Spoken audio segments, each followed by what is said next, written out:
Welcome to another edition of E.W. Jackson for America. Great to be with you again today. Hope you all had a wonderful weekend. Of course, it's the first time live back with you yesterday. You got a best of yesterday. We didn't live stream my Sunday service because of a mistake that I made. I take full responsibility for that. But we do have that sermon on tape, and we're going to air it probably sometime. Well, I'm not sure when, but we'll make it available to you. That was the first sermon of the brand new year. I think it's an important one. I do that every year. I focus on sort of looking ahead to the year, and our theme this year for our ministry is 2024, the year of more. 2024, the year of more. And we're just believing God to increase us more and more, because that's exactly what the Lord wants to do for us. So I want to make sure that you have access to that message. And let's see, I'm going to have that available to you probably by Friday. I'm just not sure when we're going to have it. The theme is taken from Psalm 115:14. May the Lord give you increase more and more, you and your children. May you be blessed by the Lord who made heaven and earth. Psalm 115:14 and 15. All right, well, look, I've only got two stories I want to cover with you today. One we're going to spend some time on, which is Biden's speech, and the other is this Lloyd Austin absence without leave, as we used to call it in the military. His being in absentia, being sick, being in the ICU, and nobody, including the President of the United States and the National Security Director, Chairman of the Joint Chiefs of Staff, apparently nobody knew that he was out of pocket. And I want to get into that. I think that's an extremely important issue that we need to discuss. So here's number one. I want to get these housekeeping matters out of the way since we've had a weekend go by. Remember, January the 27th, Saturday, January 27th at 6 p.m., Andrew Womack will be in the Hampton Roads area at the Chesapeake Conference Center. We've already got 400 people registered. 400 people registered, and we're still almost 3 weeks out.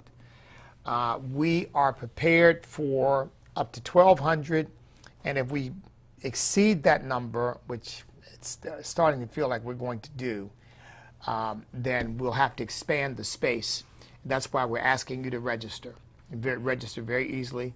Go to standamerica.us, standamerica.us, and you can register there. There's no cost for tickets. We're not charging anybody to come, but we just want to know how many people are coming. So our registration is up to 400 already, and that's with 3 weeks left to go, at least 3 weeks from Saturday. So really now about two weeks and 4 days, I guess. So plenty of time to get registered and to make sure that we have the space to accommodate people.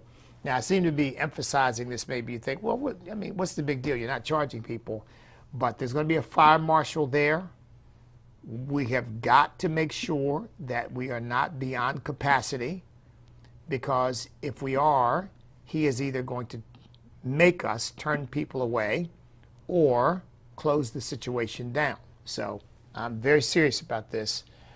We need to know who's coming so that we can make sure that we are in compliance with the fire code, and that we have enough space to accommodate everybody who comes. Okay, so that's the reason why we're making sure that we get people registered, rather than just throwing out the net and whosoever will, let him come. We want everybody to come. We just want to make sure that we can accommodate everybody who does come, because if we can't, we can have a problem with the fire marshal.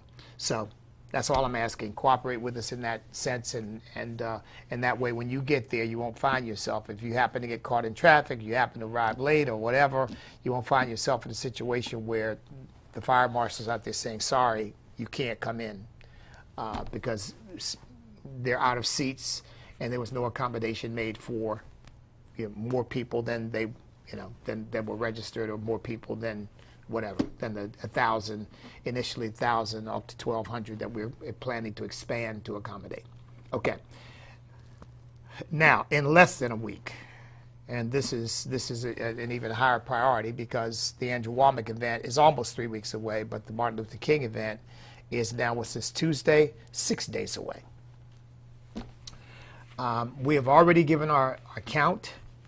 We can accommodate more, but we need to know now if you are coming. So you need to go to the website, thecalled.org, thecalled.org, and you need to buy your tickets now, okay? You need to buy your tickets now because we have run into problems before where we have people showing up at the door that didn't register, and we're trying to accommodate those people, and believe it or not, that costs us because those last-minute additions, the hotel charges you a premium for those meals, and that creates a problem for us and for the event. So go and get your tickets now, thecall.org. You can sign up there and buy your ticket. Now, here's the other thing. If you're not a person, well, if you're watching me on the internet, you probably are a person who, navigates the internet without any problem. But just in case, it may be, I was talking to somebody today who's got a Facebook page, but they don't really know much about going beyond that.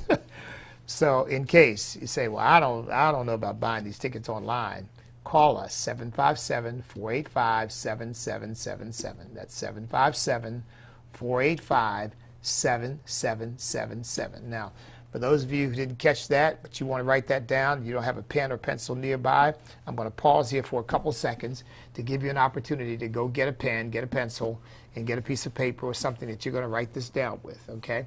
Are you ready? Very easy number to remember anyway. But just for those who might, be a little challenged with numbers and say, oh yeah, I remember it now, but 5 minutes from now I might not. 757, which is the area code here. That's very simple. 485. Those are really the only three numbers you got to remember because the last four are just the same number repeated 4 times. 757-485-7777. That's 757-485-7777. Okay? Got those things out of the way. Let's get to the stories that I want to talk to you about. I'm going to come to well, you know what? Actually, no, let me get this Lloyd Austin situation out of the way first. One of the themes that I hit again and again and again and again and again is this. The left, particularly the Democrat Party, and by the way, this is true of some Republicans too. I don't want to pretend all the Republicans are saints and all the Democrats are demons. No, pretty much all the Democrats are demons, and a whole lot of Republicans are demons too. But thank God there's some born-again, spirit-filled believers in the Republican Party, and that's where my hope for the Republican Party comes from, what little I have for it, frankly, because it is not particularly friendly to those people. In fact, it tends to be hostile to those people. The establishment does. But leaving that aside for the moment, one of the themes I've hit again and again is that these people don't care about you and me. They don't. Meaning they don't care about the American citizen. They're not interested in serving us. They don't care what happens to us. They don't care what we are going through. They don't care how the policies that they implement affect us. That's not their concern. Their concern is themselves and their agenda. They are, I've said many times, I would never, if I were president of the United States or a governor, I would never appoint a homosexual activist as a judge. And the reason is that their agenda is not the Constitution or the law. Their agenda is homosexuality.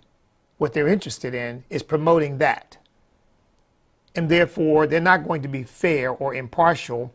They've got an agenda. When Virginia's constitutional amendment defining marriage as a union between one man and one woman was struck down, the judge openly said that she, who happened to be a woman, could not wait for that case to come before her so she could strike down the constitutional amendment that defined marriage as a union between one man and one woman. That was her agenda, not fair and impartial judging. It was pursuing this radical sexual perversion agenda that they have. Well, look, the whole Democrat Party is infected with that and a whole lot of other stuff as well. It is a godless party for the most part. I mean, it really doesn't have, sadly, the black Christians in the Democrat Party don't provide any salt or light to it. That's a sad statement, but it's true. The black Democrats who are Christians in the Democrat Party, and I'm sure that there are Christians in the Democrat Party from other communities as well, but they don't provide any salt and light. They don't stand up against the godless policies and principles of the Democrat Party. They go along with them. I mean, Mother Emanuel AME Church down in Charleston, where that terrible mass murder happened, and that kid walked in there and killed all of those folks. They had Biden there. In fact, the day that happened, the pastor had just left a meeting with Hillary Clinton. Now, these people support killing unborn babies en masse. They support gender confusion, which is in direct defiance of God's word. They are racial demagogues. I'm going to get into that in the second part of this. And they just had Biden at their church. You see them standing up, giving him an ovation. I mean, this man is evil. He's wicked. And I'm sure they say, well, Donald Trump is too. Well, that's another debate. Whether Donald Trump is or is not, when I don't believe that he is, by the way, but whether he is or is not is a separate debate. Joe Biden is. Clearly. His family is corrupt.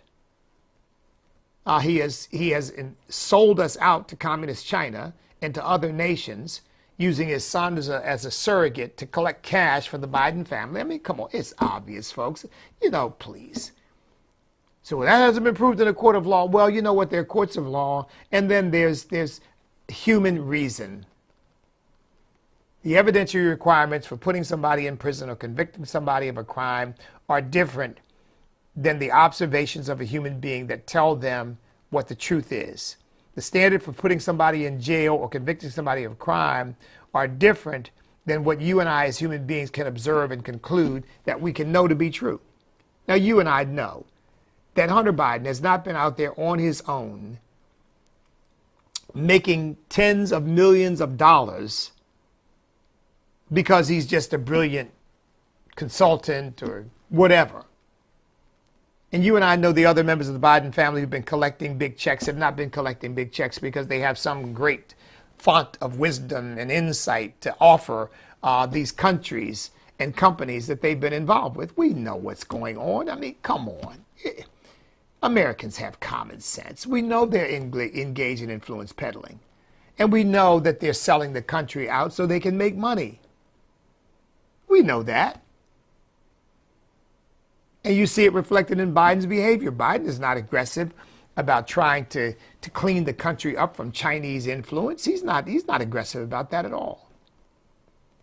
We don't want to decouple from China. Well, of course not, because you'd be decoupling from all that money that they're giving you. Probably more. He'll probably make more when he's no longer president. Probably unleash Hunter, man, go for it now. They can't say a thing. These people are not out for you and me.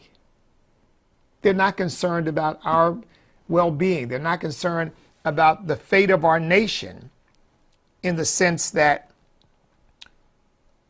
they want us to be a nation that provides the greatest benefit to the greatest number of people possible to allow every American to be fulfilled or to have the opportunity to be fulfilled. They're not interested in that. They're only interested in their own personal power and wealth and their agenda. And their agenda is an agenda of power. So the things that lend themselves to enhancing power for themselves, they do.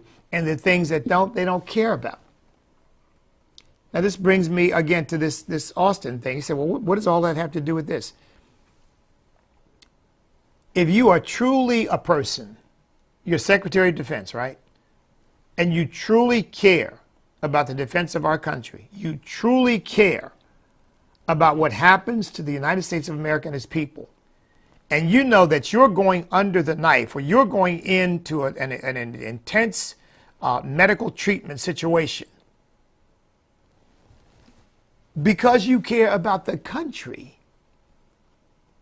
You don't care that the whole world knows if that's what it takes. You want the president to know, Mr. President, I will be out of pocket for a week.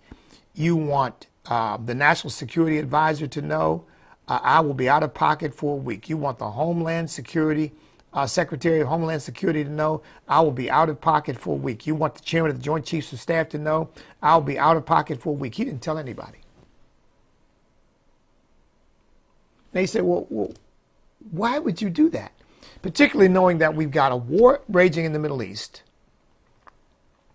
knowing that we've unleashed all kinds of potential terrorists and enemy combatants into our country through our southern border. Of course, he doesn't care about that either, because, again, what happens to the American people just doesn't matter.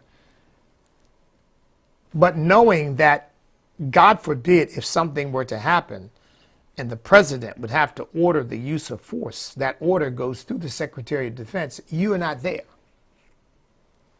And there have been a number of engagements in Israel that have involved American military forces, and people have been asking the question, well, who's been giving the orders? Who's been okaying these actions? We don't really know. We don't have an answer.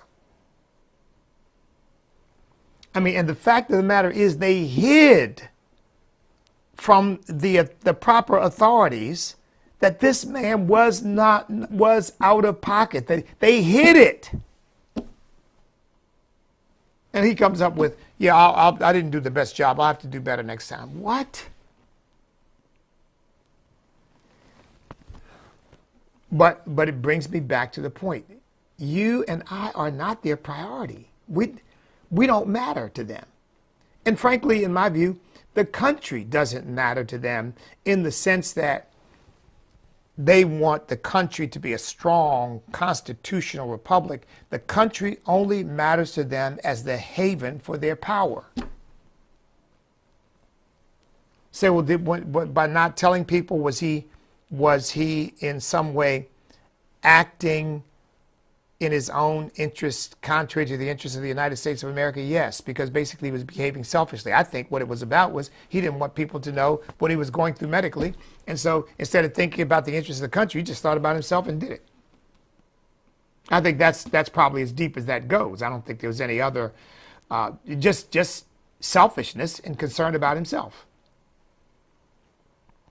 And his own interests, his own wants, his own desires, not well, what's best for the country in this situation?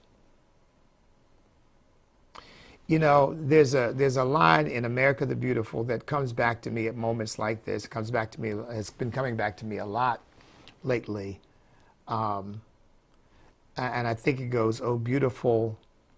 Well, the key part is, for those who more than self their country loved, and mercy more than life.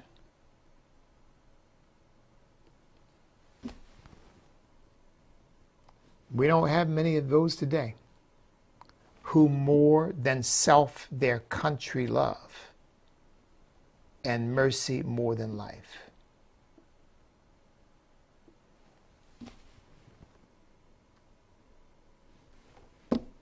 That's what we're dealing with right now. And again, that's why I ran for president. Not because I believe I'm some superior human being. I don't. I'm just, a heaven-bound saint. I love the Lord. I love our country. I love our people. We love what this country represents. I love what the potential it has, staying true to America's national destiny. I really love the potential and the destiny that this nation can have as the ultimate beacon light of hope to the world. But I don't see myself as some superior human being. But I'll tell you what I am superior at. more than any other candidate, including the now field we've got now, in understanding that America's main problem is spiritual. It is not economic. It is not military. It is not financial. Now, not that those things don't present problems. They do. All I'm saying is, but the core of our issues is spiritual. And that core being poisoned is feeding into everything else. It's feeding into our economy. It's feeding into our military. It's feeding into our financial well-being. It's feeding into our educational system. It's feeding into our criminal justice system and law enforcement. It is poisoning everything. And there's not a candidate in the race who understands that. And we've got to have someone lead the country who does, ultimately. Now, right now, based on what we've got, I mean, look, I haven't officially endorsed anyone, but of the people who are in the race right now, it is crystal clear to me that the best shot we have is Donald Trump. I mean, the best shot we have of at least 4 years in which we can hold back the wolves. He's the best shot we've got. He's not an answer because, again, if you don't understand the spiritual nature of what we're going through, then you really don't have a strategy for addressing that. And without that, whatever you do, it can be very easily undone.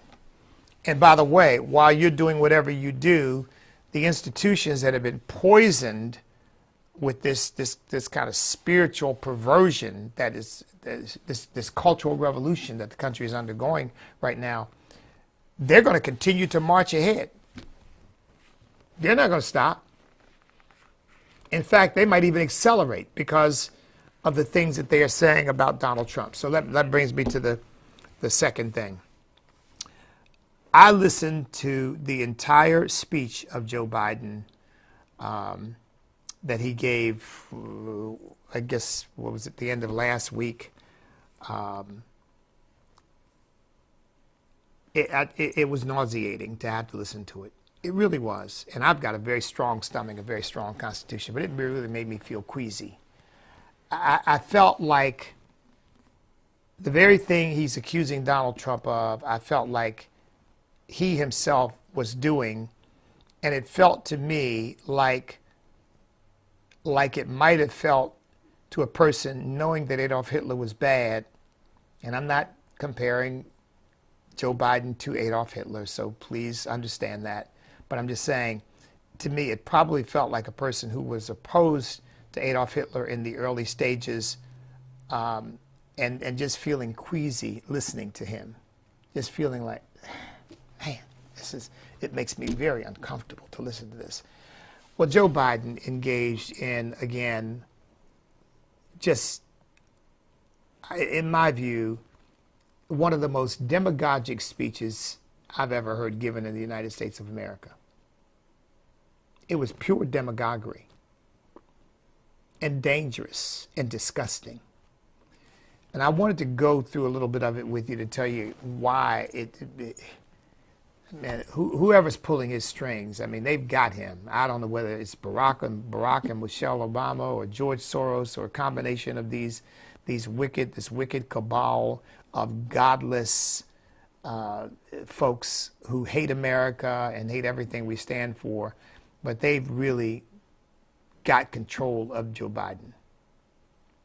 Because I don't believe that I don't even believe he's smart enough to be that demagogic. I think somebody else has got to show him that. Because I mean, we know the man's got a history of plagiarism. He can't write his own speeches. Somebody's putting these words into his mouth. I'm not saying he disagrees with them. I'm not saying that he is reading them thinking, I don't like any of that. I think at this point, he's basically just an empty vessel, and they pour into it.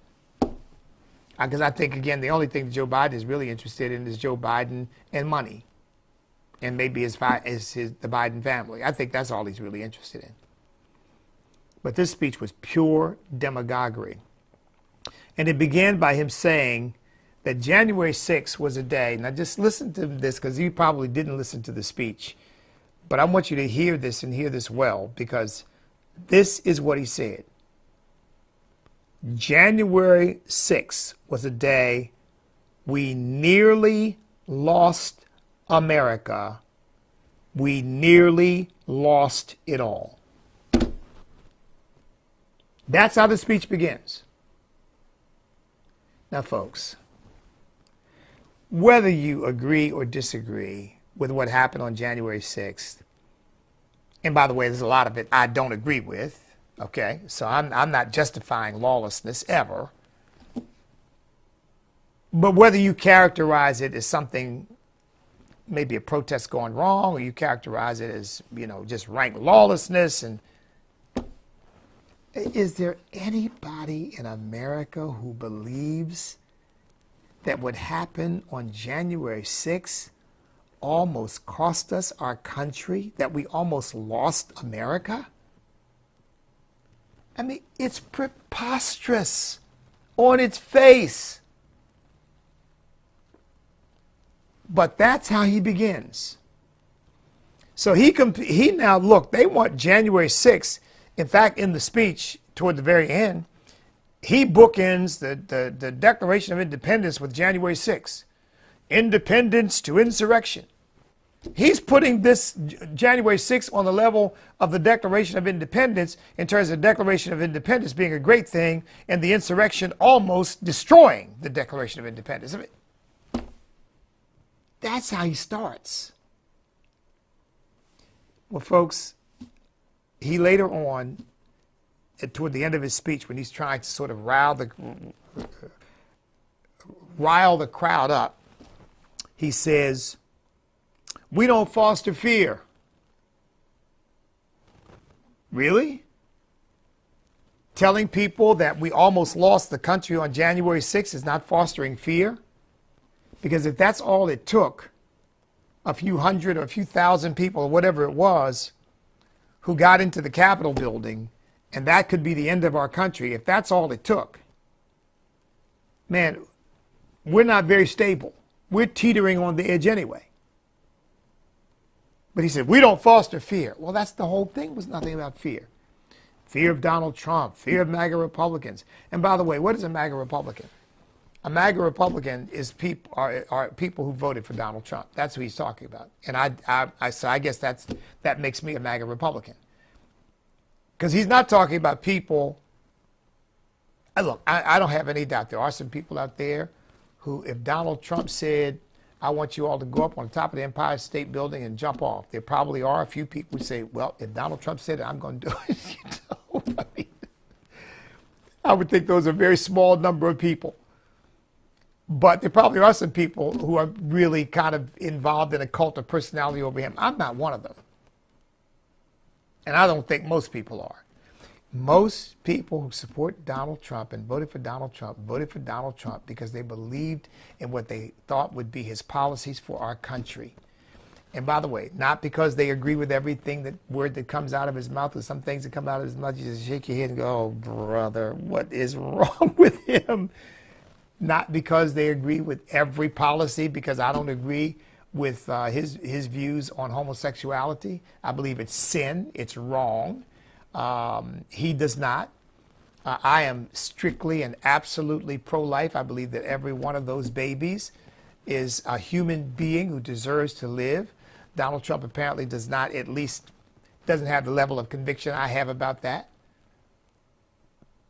So I don't think most Americans just think, yeah, well, Donald Trump, right or wrong, no matter what he says, it's all good. No. I think a lot of Americans say, well, look, he's the best we've got right now. And there have been some great things about him. There's some things about him I wish were different. But there are some great things about him. As I said, I really believe that if he gets elected, he will hold back the wolves. I don't believe he'll change the trajectory of the country, because I think it's going to take a spiritual awakening to do that. And it's going to take a president who at least understands that in order to help affect that, in order to sort of get in that flow. I don't believe Donald Trump will do that. But I know Nikki Haley won't do that, and I know Vivek Ramaswamy won't do that, and I don't. Ron DeSantis maybe is the second best choice. He just doesn't seem to be able to capture the hearts of the American people the way Donald Trump has, or at least of the conservatives the way Donald Trump has. But Nikki Haley and Vivek Ramaswamy, as far as I'm concerned, don't even belong in the same room. In fact, I think Nikki Haley just canceled an event in New Hampshire because they were taking pictures of an event that she was supposed to have, and the room was empty. And by the way, New Hampshire is not really conservative. New Hampshire is more libertarian. Which means, and I guess they've seen through Nikki Haley, because I don't know what I don't know what Nikki Haley is. I really don't. I don't know what Vivek Ramaswamy is either, other than a Hindu. I don't know what he is. I don't trust these people as conservatives. I just don't.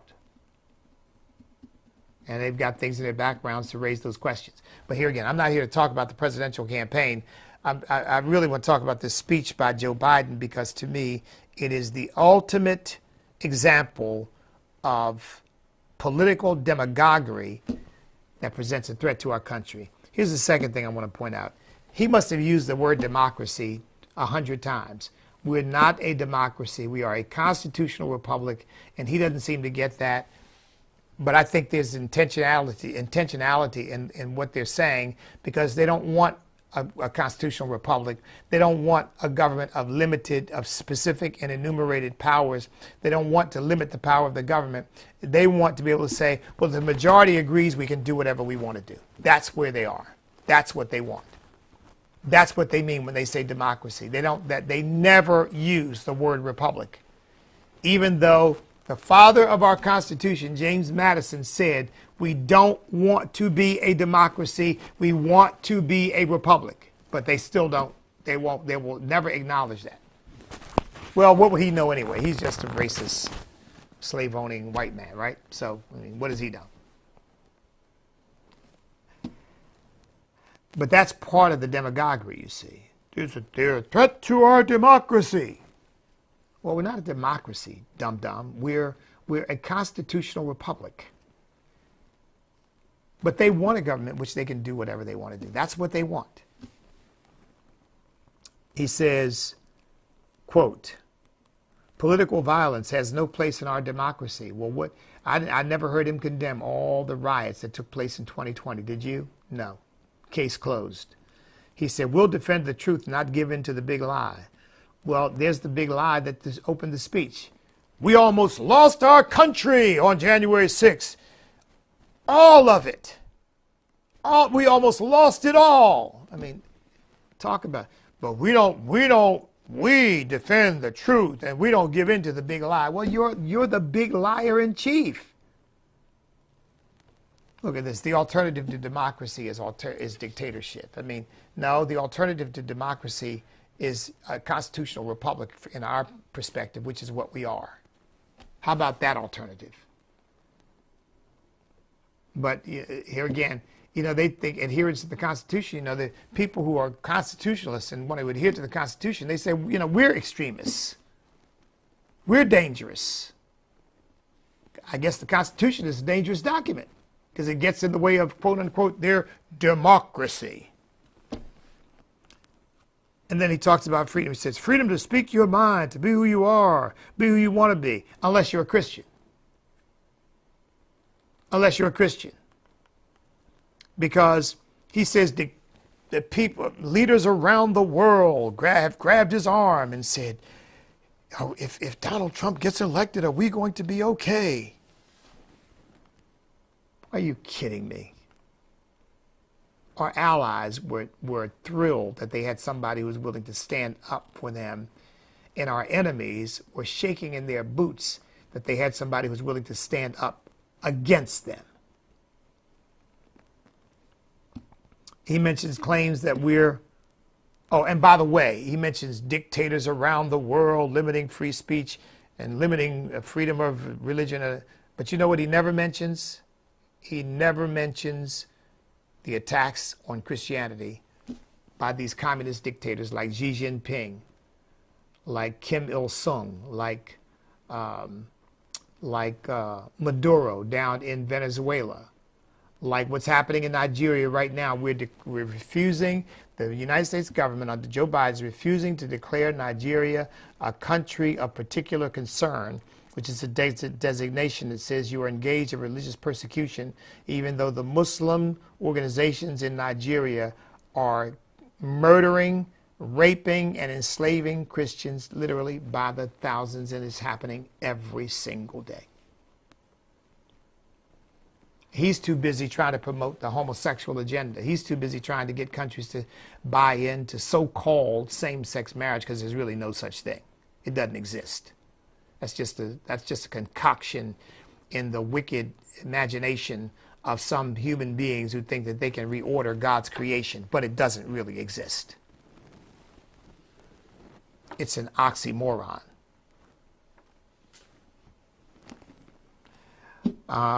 He claims we're book banning. And everybody knows that all Christians have said is, we don't want these explicit, pornographic, homosexual, sexualizing books to be available to our young children because it is inappropriate for them. Nobody said the books can't be sold. Nobody said the books can't be bought. Nobody said the books can't even be in the library. Nobody has said that. But it was book banning. He said, we don't buy into the big lie. Well, there's another big lie. I've never called for a book to be banned in my life. And I don't think any conservative ever has. But my goodness gracious, we've got to protect the innocence of our children. He claims what Trump wants in our country is all-out war. Really? This speech would suggest to me that that's what Biden is trying to do. Create all-out war in the country. Us against them. The MAGA Republicans are a threat to our democracy. Well, how do you deal with them? I don't know. Maybe you got to kill them. I don't know. If they're a threat to our democracy.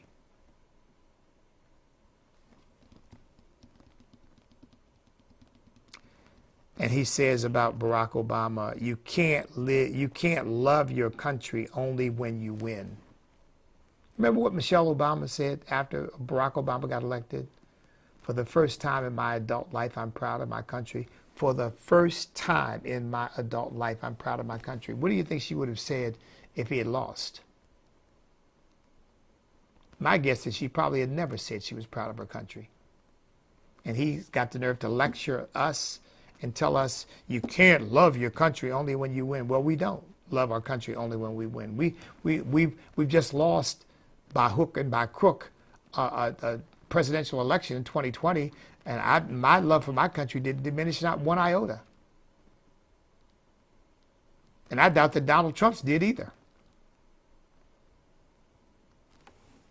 Then he says, no one, not even a president, is above the law. Really? Well, you and your son seem to be. And you and your family seem to be. I mean, Donald Trump is being prosecuted for holding on to classified documents, which as a former president, the president of the United States has the ultimate classification authority. Joe Biden had classified documents, and he was not president when those documents were stored in his garage. I didn't see anybody prosecuting him.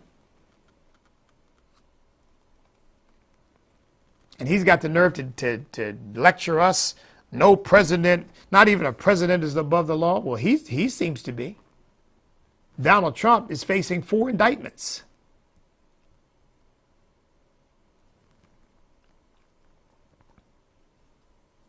And he says, we still believe in we the people, not some of us, all of us. But the whole premise of the speech is half the country is crazy, half the country is against our democracy, and yet he said, but we still believe in all of us. And then he says this, we're not weighed down by grievances. We're not weighed down by grievances. Really? Really? When you got your teachers union teaching people that you're either oppressed or oppressor, and here's the long list of oppressed people, and here's who is oppressing you. White men, Christians. Need I go on? We're not weighed down by grievances. The Democrat Party is nothing but a party of grievances. That's all they are. They says we don't walk around as victims. What? Are you kidding me? They're creating new victim classes every day. We thought we'd seen them all. But oh, no. They can always come up with more. So now we've got gender confused people are a victim class. I guess you could include non-binary. Gender confused people includes those they call transgender, which I won't use anymore because you can't transition from one gender to another. Those people who call themselves non-binary, which means they're no gender. We now find out that Muslims, some of whom are killing Christians and killing people around the world in terrible acts, horrifying acts of terror, but they're apparently victims. Women are victims, no matter what the color of their skin. And by the way, you get to be a double or triple victim if you're black, you're a woman, and you're a lesbian. Oh man, that's the trifecta. You've hit the lottery. You know, you've got it all going on. I mean, we don't walk around as victims. That's all the Democrat Party does is promote victimhood.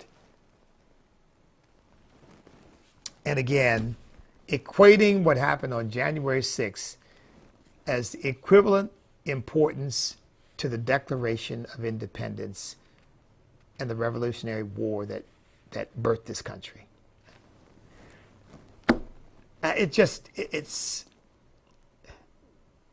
It's staggering, but it is pure demagoguery. And it's sad that our country had ended up with a person like that as president of the United States. He's an empty vessel. I don't know who's giving him the words to speak. My feeling is probably Barack Obama, the wordsmith, is probably the one giving him the words because, of course, Barack Obama, as we know, he's the messiah for victimhood, right? Yeah, I think they're still looking to him for leadership and guidance, and who knows? If people think that Michelle's going to be injected in there as the ultimate presidential candidate, I don't believe that, but I wouldn't rule it out. And they say she's going around making speeches about foreign policy and all that, so who knows? Who knows? I mean, that would be the second president. At least Biden makes patriotic noises. Barack Obama didn't even do that. I mean, he made no pretense to loving this country, ever. Neither he nor his wife, ever. I mean, it was clear. They resent America. But they like to run it, which brings me back to my point, which I started with Lloyd Austin. These people don't care about us. They care about themselves, their own elitism, their own power, their money, their privilege. They talk about white privilege. I mean, please. No, you know what there is in this country? Ideological privilege. If you're on the left, you get a whole lot of breaks that you don't get if you're conservative. You just don't. You don't get them if you're conservative, period. If you can be identified in many circles, it's like Obama just won an Emmy Award for some nonsense he did with Netflix. And he and his wife just produced this stupid, I guess some kind of cartoon about a homosexual wedding for preschoolers. He'll probably get an award for that next time. I mean, my book, Sweet Land of Liberty, Reflections of a Patriot Descended from Slaves. In fact, I'll be on CBN in February to talk about my book. I really believe that if that book had been a leftist diatribe, it would have been a bestseller. I mean, a runaway bestseller. But you know what happened, don't you? I mean, they censored it. I mean, they don't want people reading a book that extols the virtues of America. They don't want people reading a book by a black man who loves America and explains slavery in its proper context in world history. And my view on it, the way I look at it, no, no, no, no. If this was a book about how we've got to have reparations because I'm oppressed and I'm a victim, and if it weren't for slavery, I fill in the stupid blanks. But if I wrote a book like, oh man, they say, oh, this is just one of the most brilliant books. Oh my goodness, every person ought to read it. In fact, I just had a friend of mine, a pastor of a large church, just ordered several boxes of my books for his church members. I really believe every American ought to read my book because it really puts to rest all this racial nonsense about slavery and black people are oppressed and America's a white supremacist country. That's a load of horse manure. That's garbage. Period. It's garbage. And reparations, I haven't used this lately, but I rename reparations rip-off rations. Rip-off rations, because that's all that is. Asking people who never owned slavery, whose ancestors may have even come here after slavery was over, to pay money to people who never were slaves, many of whom probably their ancestors came, because a lot of people came from the West Indies and so forth, and were never slaves, certainly not in America. And we had a lot of African immigrants coming to the country who were never slaves. Their folks probably sold some of the people into slavery whose ancestors, whose progenitors are here now. But asking them to be, it's ridiculous. It's absurd.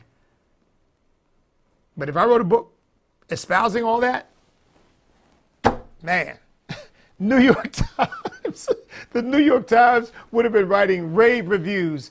What an enlightened black man. No. Forgive me. What an enlightened African American. Folks, that's what we're up against. That's why I'm going to keep doing this program. I'm going to keep speaking out.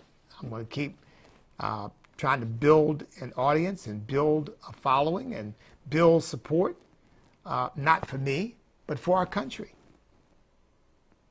By the way, and I'm going to go when I announce this, I'm going to start a new project called REACH. And REACH stands for Revolt to End Anti-Christian Hatred. American Revolt.